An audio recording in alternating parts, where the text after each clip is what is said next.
Greetings, YouTube. While reading one of my favorite daily blogs, Metafilter, the subject of corporal punishment came up. I am opposed to corporal punishment.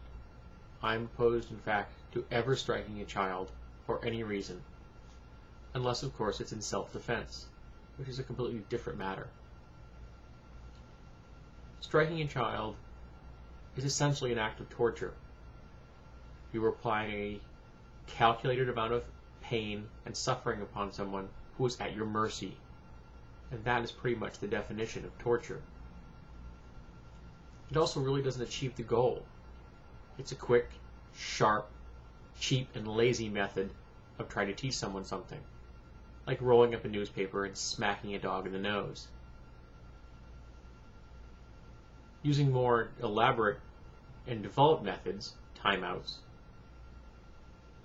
critical thinking,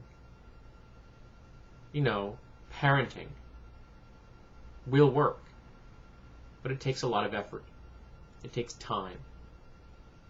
I was once discussing this topic with someone in a message board, and he commented that if he were at a public event, I believe he mentioned a party, and his child was being unreasonable, that he would hit him.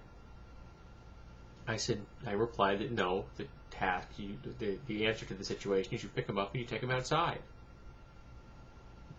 And he replied in kind that if I thought he was going to let his child dictate what he does, that I was insane.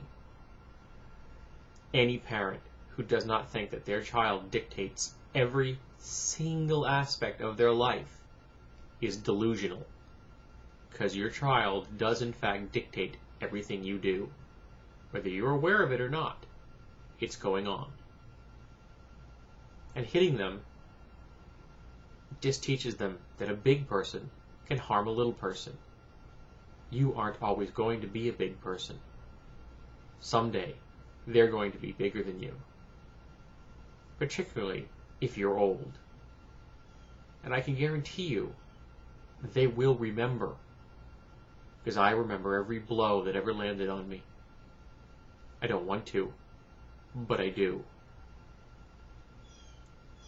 Striking a child isn't going to teach them what you want to teach them. It's crappy parenting. And as the saying goes, it's the last option of the inept. But frankly, it's the first option of the inept. I have friends who once commented that when I'm around, their child is the safest they could possibly be, because they're not going to hit their child in my presence, because I'm going to take an issue with that. I just smiled. But it made me sad that their kids will know on some level that the only time they're not going to get hit is when I'm around. That's sad.